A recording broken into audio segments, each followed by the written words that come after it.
সাহাবাদের ঈমান কেমন ছিল?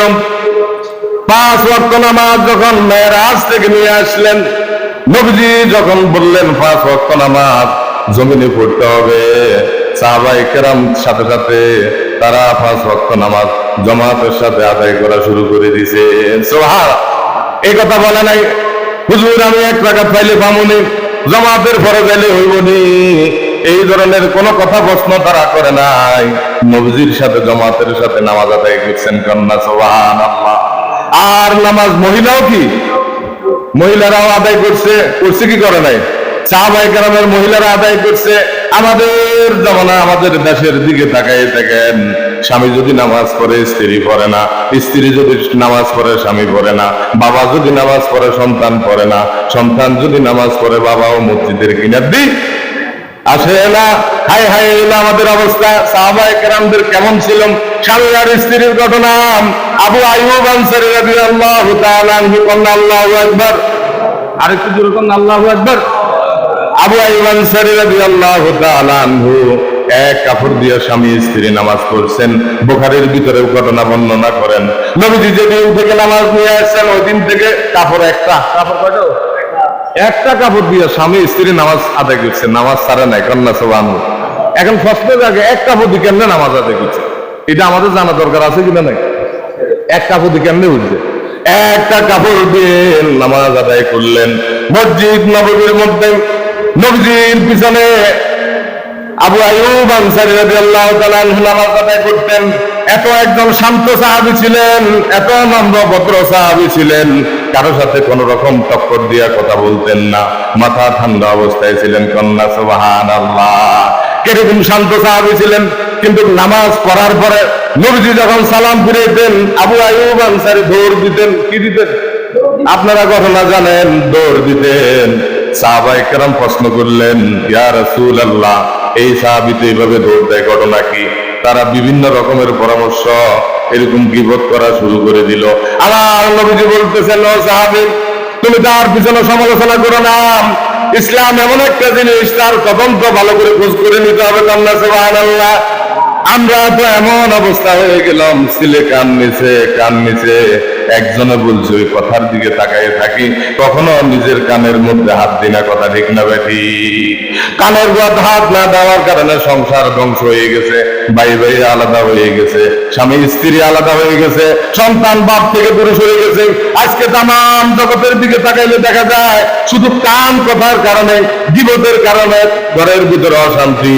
মুসলমান কখনো গীবত করা যাবে না। যদি অন্যায় হয়ে থাকে তাকে বুঝাইয়া দিবেন। কন্যা আমিন। আমার নবীজি বলছে, ইসলামের ভিতরে প্রকাশ্য শত্রু হলো যে একজন আরেকজনের নামে গীবত করে। একজন আরেকজনের নামে কি?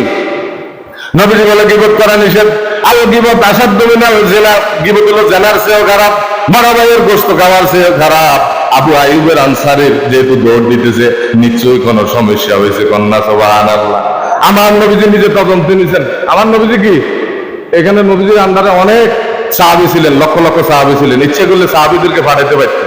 আজকে তো আমরা কিছু হইলে লোক 4জন 8জন পাঠাই দিই, জিনিসটা যাইয়া দেখো। এতটা তাই কিটা দেখছি, যেটা দেখছি এটাই তো দিব। অথচ বিশ্ব নবী মুহাম্মদুর রাসূলুল্লাহ কত বড় একজন প্রেসিডেন্ট। কন্যা সুবহানাল্লাহ।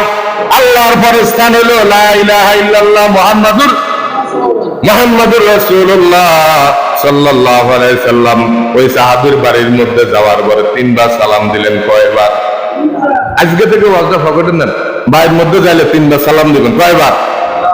আসসালামু আলাইকুম ইয়া আহলাল বাইত, আসসালামু আলাইকুম ইয়া আহলাল বাইত, আসসালামু আলাইকুম ইয়া আহলাল বাইত। হে ঘরওয়ালা, তোমাদের প্রতি শান্তি বসিত হোক। এবং সালাম মানে দোয়া। সালাম মানে কি? এমনি সালাম দিবেন আসসালামু আলাইকুম, কিন্তু ঘরে যাওয়ার সময় বলতে হবে আসসালামু আলাইকুম ইয়া আহলাল বাইত। নবীজি 3 বার সালাম দেওয়ার পরে কোনো উত্তর আসতেছে না। কি আসতেছে না? উত্তর যখন আসতেছে না, তখন নবীজি চলে আসতেছে। সুন্নত 3 বার সালাম দেওয়ার পরে কোন মুসলমান যদি ঘরের ভিতরে অবস্থান করে, তার উত্তর নেওয়া ওয়াজিব। উত্তর নেওয়া কি? যেই হোক, আপনি উত্তর নিয়ে ঘর থেকে বাইরে আসবেন। কে সালাম দিছে?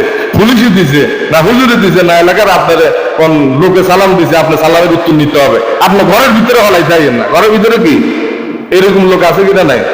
10 বার 20 বার সালাম দিলেও সালামের উত্তর লয় না। কিন্তু মনে হয় এদিকে নাই নাকি? যা এরকম সালাম দেওয়ার পরে উত্তর নেন, আবার কিছু ঘরের ভিতরে যে সালাম দিলে উত্তর নেয়, কন্যা আমিন। এরপরে যখন ওই আবু আইয়ুব আনসারীর বিবি নামাজ পড়তেছেন, আবু আইয়ুব গর্তের ভিতরে লুকায়িত ছিল, আর ওই অবস্থায় সালাম নিতে পারে নাই। ওনার শরীরের ভিতরে কোনো কাপড় নাই, ওনার শরীরের ভিতরে কোনো কাপড় নাই। আর বিবি নামাজ শেষ করার পরে বলতেছে, ও আমার স্বামী, আপনি এটা কি করলেন? যে নবীকে না বানাইলে আসমান আর জমিন কোনো কিছু সৃষ্টি করতো না, ওই নবীজি আজকে আপনার ঘরের সামনে আসলো, আপনাকে 3 বার সালাম দিল, আপনি সালামের উত্তর দিলেন না। নবীজি যদি মনে কষ্ট নেয়, আমার আল্লাহ সাথে সাথে মনে কষ্ট নেবে। সুবহানাল্লাহ। যে নবী হাসলে আমার আল্লাহ হাসেন, যে নবী কাঁদলে আমার আল্লাহ কাঁদে, যে নবীকে খুশি রাখার জন্য চন্দ্রকে সূর্যকে আল্লাহ রাব্বুল আলামিন ফিটিং করে দিয়েছেন। চাঁদ এই যে আজকে আলো দিতেছে, সূর্য আলো দেয়, চাঁদ আছে কিনা নাই বলেন? ওই চাঁদ নবীজির সঙ্গে খেলা করতেন আল্লাহর হুকুমে। সুবহানাল্লাহ। মানুষ ছেলে সন্তান খেলা করার জন্য বিভিন্ন পুতুল কিনে, বিভিন্ন জিনিস কিনে। আমার নবীকে আল্লাহ খুশি রাখার জন্য চন্দ্রকে, চাঁদকে আল্লাহ রাব্বুল আলামিন ফিটিং করে দিলেন। আর নবীজি যখন ইশারা দিতেন, এই চাঁদটা সাথে সাথে দ্বিখণ্ড হয়ে যাইত। সুবহানাল্লাহ। জোরে কান না সুবহানাল্লাহ। ওয়াজিটা শুনেন না আর কোনদিন? কন্যা শুনছেন নি? চাঁদ কি হয়ে গেছে? আলাদা হয়ে গেছে, আঙ্গুলিতে আমল নাই, কি নাই? ওয়াজ শুনি ঠিক, আমাদের কোনো আমল নাই। তাহলে নবীজি কত বড়! আমি যে কথা বুঝাইতেছিলাম, আমার নবী যদি হাসে, আমার আল্লাহ হাসে, আমার নবীজি যদি কাঁদে, আমার আল্লাহ কাঁদে। আবু আইয়ুব আনসারীর স্ত্রী বলতেছেন, আপনি নবীজিকে ফিরান। বুখারীর ঘটনার মধ্যে আছে, নবীজি হয়তো মনে কষ্ট নিয়ে চলে গেল, 3 বার সালাম দিলেন, আর সাথে সাথে বিবি গর্তের ভিতরে ঢুকলেন। কোথায় ঢুকছে? গর্তের ভিতরে ঢুকলেন। ওই একটা কাপড় পরে আইয়ুব আনসারী রাদিয়াল্লাহু তাআলা আনহু ঘর থেকে বাইরে হয়ে গেলেন। নবীজির সামনে হাঁটতেছেন, আবু আইয়ুব আনসারী পিছনের ভিতরে। এমন নবীকে ডাক দেওয়া তো সম্ভব হচ্ছে না, নবীকে ডাক দেওয়া বেয়াদবি কন্যা। সুবহানাল্লাহ। সালাম দিতে হবে, সালামের সুন্নত তরিকা কাছাকাছি, দূর না। হঠাৎ করে আসি বলে আসসালামু আলাইকুম, আসসালাম। আপনি তো তাকে সালাম দিলেন না, তাকে ভয় দেখাইলেন। এই সালামের কারণে আপনার আমল নামায় গুনাহ হইতেছে। নাউযুবিল্লাহ। সালাম দিতে হবে, তার অবস্থা কেমন আছে আসি তাকে, এরপরে মুখোমুখি হইলে আপনি তাকে সালাম দিবেন। আসসালাম। এমন লোক দিয়ে গেছে সালামের লোকে গুড়িয়ে হয়ে গেছে বাংলাদেশের ভিতরে। কারণ আপনি কোন অবস্থা আছে স্টক করিয়ে নিব, এখন সে আছে অন্য একটা কাজে, হঠাৎ করে ইসি দিয়ে আসসালাম আলাইকুম, তো এটা কোন ধরনের সালাম দিলেন? এই জন্য ওই সাহাবি থেকে শিখে নেন, সাহাবি সালাম দিতেছিলাম, সাহাবি এরকম ভাবে আস্তে আস্তে কদম মারতেছে জমিনের ভিতরে। কন্যা আল্লাহু আকবার। জমিনে যখন কদম মারতেছে, জমিনের একটা জুতার আওয়াজ, জমিনের কদমের একটা আওয়াজ নবীজির কানে গেলেন। নবীজির কানে যাওয়ার পরে নবীজিকে সালাম দিলেন, আসসালাতু আসসালামু আলাইকা ইয়া রাসূলুল্লাহ, আসসালাতু আসসালামু আলাইকা ইয়া হাবিবাল্লাহ, আসসালাতু আসসালামু আলাইকা ইয়া শাফিউল মুযনিবিন, আসসালাতু আসসালামু আলাইকা ইয়া রাহমাতাল লিল। নবীজিকে যখন সালাম দিলেন, নবীজি উত্তর দিলেন ওয়া আলাইকুমুস সালাম। আমরা সালাম যদি কেউ দেয়, এই সময় মুখের ভিতরে লাগান হান খায়, সিঙ্গারা খায়, মুখের ভিতরে ভাত খায়, এই সময় উত্তর লয় না জোরে। কিন্তু ওই সময় আপনি অনেকে উত্তর নেয়, কারণ না আমিন, কিন্তু উত্তরটা জোরে নিতে হবে। হেমিয়া যেরকম সালাম জোরে দিছে, আপনি উত্তরটাও কি ওইভাবে বলেন, বলেন ওয়া আলাইকুমুস সালাম। যেমন আমি আপনাদেরকে সালাম দিলাম, আসসালামু আলাইকুম ওয়া রাহমাতুল্লাহি ওয়া বারাকাত, আপনারা বলেন ওয়া আলাইকুম আসসালাম। এই আওয়াজটাও জোরে দিতে হবে। সালাম দেওয়া সুন্নাত, উত্তর নেওয়া ওয়াজিব। উত্তর নেওয়া কি? থানা বড় না জেলা বড়? জেলা বড় মুসলমান, জেলার পরে ডিস্ট্রিক্ট বড়, ডিস্ট্রিক্টের পরে দেশ বড়। তাহলে থানা হইলো ছোট, ইউনিয়ন হইলো ছোট, সালাম দেওয়া হইলো সুন্নত, কিন্তু আপনি নেওয়াটা হইলো ওয়াজিব। সুবহানাল্লাহ। তাহলে নবীজি বললেন, কেন সালামের উত্তর নিলাম? ওই আইয়ুব আনসারী রাদিয়াল্লাহু তাআলা আনহু বললেন, ইয়া রাসূলুল্লাহ, মেরাজ থেকে যেদিন আপনি নামাজ নিয়ে আসলেন, 5 ওয়াক্ত নামাজ, কয় ওয়াক্ত? সর্বপ্রথম তো 50 ওয়াক্ত রাজি হয়েছে, জানেন, কমাইতে কমাইতে কমাইতে কমাইতে কমাইতে কমাইতে লাস্টে মুসা আলাইহিস সালাম বলছে, এর পরও আপনার উম্মতেরা হাইতো না 5 ওয়াক্ত। ঠিক, আজকে তো 5 ওয়াক্ত আমাদের খবর নাই। তখন নবীজি বলছে আমার শরম লাগতেছে আল্লাহর কাছে যাইতে। তো আরো কমান, আপনার উম্মতেরা কি পাইতো না? আপনার উম্মতেরা পাইতো না। নবীজি বলে আমি পারবো না। আল্লাহর কাছে যখন গেলেন, আল্লাহ মনের অবস্থা জানেন। আল্লাহ সাথে সাথে বললেন, ও আমার বন্ধু, আপনি কিসের জন্য আসছেন আমি জানি। আমি তো সর্বপ্রথম 50 ওয়াক্ত দিলাম। আমার নাম হলো রহমান, আমার নাম হলো রহিম। এই 5 ওয়াক্ত নামাজের কথা জমিনের মধ্যে গায়া বলে দেন, কারণ আল্লাহু আকবার। এই নামাজ 5 ওয়াক্ত যদি জমিনের ভিতরে কেউ পড়ে, 50 ওয়াক্ত নামাজের সওয়াব আমি আল্লাহ রাব্বুল আলামিন বান্দা বান্দির আমল নামায় লিখে দিব। কত বড় সুযোগ আমাদেরকে দিলেন। পড়লাম 5 ওয়াক্ত, দিব কত ওয়াক্ত? 50 ওয়াক্ত রোজা রাখবেন, 30টা দিব, ফজরে 365 দিলেন সওয়াব। ও মুসলমান, বছরে একবার যাকাত দিবেন, যাকাত আদায় হয়ে যাবে। হজ যদি ফরজ হয় একবার জীবনে, কয়বার? একবার। তাহলে মুসলমান, আমাদের জন্য আল্লাহ কত সহজ করলেন। আর নবীজিকে বলতেছেন, ও নবীজি, আপনাকে আমি মেরাজে নিয়ে আসলাম। আমি আল্লাহর বাড়িঘর সব কিছু দেখলেন, জান্নাত জাহান্নাম দেখলেন। নবীজি আরশের খুঁটি ধরে পায়া ধরে এরকম ভাবে কাঁদতেছেন, ও আল্লাহ, আমি তো এখন জমিনের মধ্যে যাইতেছি। জমিনে যাওয়ার পরে আমার গুনাহগার উম্মত, তারা তো আপনাকে দেখতে পারবে না, আপনার কাছেও আসতে পারবে না। এমন একটা হাদিয়া আমার গুনাহগার উম্মতের জন্য দান করেন। সুবহানাল্লাহ। নিজের চিন্তা করেন না, নবীজি আরশের পায়া ধরে কাজ চিন্তা করতে, আপনারা আমার আর আমি হলে কি চিন্তা করি? নিজের চিন্তা, নিজের আখের নিজে বুঝে হরতে হরে মরে যাক। নবীজি দেখেন কেমন ভালোবাসা ছিলেন। ও দুনিয়ার মানুষ, নবীজি আরশের কুরসির পায়া ধরে উম্মতের কথা বলে নাই।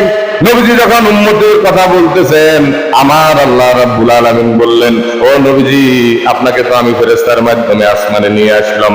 আপনার গুনাহগার উম্মতদেরকে বলে দেন, আপনার উম্মতেরা যখন ওযু করে নামাজের মধ্যে দাঁড়াবে, আসসালাতু মিরাজুল মুমিনিন, নামাজ হলো মুমিনদের মেরাজ। যেরকম নামাজ কি? নামাজ হলো মুমিনদের মেরাজ। যারা নামাজ পড়ে না তারা হলো শয়তানের মেরাজ। তারা কি? শয়তানের মেরাজ। এখন আপনারা বলেন, শয়তানের মেরাজে থাকবেন না নবীজির মেরাজ? আল্লাহর সাথে সম্পর্ক থাকবেন, আল্লাহর মেরাজে থাকবেন। কার কার নিয়ত আছে? আল্লাহর মেরাজে কারা কারা থাকবেন? একটু হাত নাড়াবেন, হাত তোলেন। আল্লাহ আপনি আমাদের সকলের কবুল করেন, বলেন আমিন। দেখবেন যারা নামাজ পড়ে না, যতই ফতুয়া দেয়, সে হলো শয়তানের মেরাজ। কার মেরাজ? শয়তানের মেরাজ। নবীজি বলেন, আসসালাতু মিফতাহুল জান্নাহ, নামাজ হলো মুমিনদের জন্য এরকম ভাবে জান্নাতের চাবি। আসসালাতু মিফতাহুল জান্নাহ, নামাজ হলো বেহেশতের কি? চাবি। চাবি যদি থাকে আপনি তালা খুলতে পারবেন, আর যদি চাবি না থাকে, যত বড় তালাই হোক না কেন, যত ছোটই তালা হোক না কেন, আপনি তালা খুলতে পারবেন না। বলেন, ওইখানে দুনিয়াতে মেকার আছে, দুনিয়াতে বড় বড় দেখবেন তালা চাবি ঠিক করেন না। আপনাদের এখানে জেলার ভিতরে, থানার ভিতরে, ইউনিয়নের ভিতরে, ঘরের ভিতরে তালা মেকার আছে কিনা নাই? বলেন, এক একটা চাবিরে নকল করা যায়। বলেন, জান্নাতে যে তালা লাগাইবো, ওই তালা কি আপনি চাবি ছাড়া খুলতে পারবেন নাকি? বলে, মৌতের সময় একটা চাবি নিয়ে দেবেন, এই সুযোগ আপনার নাই। জান্নাতের তালা খোলার জন্য যখন আপনি যাইবেন, নামাজ আপনার সম্বল থাকতে হবে। 5 ওয়াক্ত নামাজ যদি আপনার থাকে, অটোমেটিকলি তালাগুলা খুলে যাবে। কন্যা সুবহানাল্লাহ। আর যদি নামাজ না থাকে, ফেরেশতারা এখান থেকে হাতুড়ি করে দিবে। ফেরেশতারা আপনার যন্ত্র হাতুড়ি খায় দেখবো। কথা বুঝছেন? দুনিয়াতে পুলিশ প্রশাসন, র্যাব, পুলিশ এরকম যন্ত্রপাতি লই দাঁড়ায়, খায় কি খায় না? হ্যাঁ, এগুলো হলো নমুনা। আখেরাত হলো খাজানা। দুনিয়া হইলো নকল, আখেরাত হলো কি? আসল। আখেরাত কি? তো দুনিয়াতে যে আল্লাহ র্যাব, পুলিশ বানাইতে পারে, ওই আল্লাহ জান্নাতের মধ্যে জাহান্নামে যে শাস্তি দিব, ফেরেশতা বানাইতে পারে কি পারে না? এটার উপর বিশ্বাস করার নাম হইলো ঈমান। আর ঈমানে কালমা হইলো লা ইলাহা মুহাম্মাদুর রাসূলুল্লাহ। বেশি থেকে বেশি কালেমা পড়া। ও মুসলমান, যে কথা বলতেছিলাম ওই নামাজের কথা, ওই আবু আইয়ুব আনসারী রাদিয়াল্লাহু তাআলা আনহু বলতেছে, ইয়া রাসূলুল্লাহ, যেদিন থেকে 5 ওয়াক্ত নামাজ নিয়ে আসেন, আমি নবীজি আপনার পিছনে আমি সাহাবী আবু আইয়ুব আনসারী রাদিয়াল্লাহু তাআলা আনহু, স্বামী স্ত্রীর ভিতরে একটা মাত্র কাপড়, এই একটা কাপড় দিয়ে নামাজ আদায় করি। একটা গর্ত বানাইলাম, ওই গর্তের ভিতরে বিবিকে রাইখা আপনার নবীজির পিছনে মসজিদ নববীতে নামাজ আদায় করি। নামাজ শেষ করার পরে দৌড় দিয়া ঘরের ভিতরে যাই। যাওয়ার পরে যে গর্ত আছে, ওই গর্তের ভিতরে আমি ঢুকে যাই। ঢুকার পরে যে কাপড় আছে, ওই কাপড়টা বিবিকে দিয়ে দিই, আর বিবি নামাজের মধ্যে দাঁড়াইয়া যায়। আয় হায় রে, এই ওয়াজ আসছে বাস্তব, নবীজির আমলে তারা করে গেছে, আমি পারতাম না। যদি না পারি কবরে যাই, কোনো উপায়? কাপড়ের সংখ্যা এখন কম না বেশি বলেন? মহিলাদের মাসে মাসে কিনতে হইব, পুরুষের যারা আছে মাসে মাসে কিনতে হইব।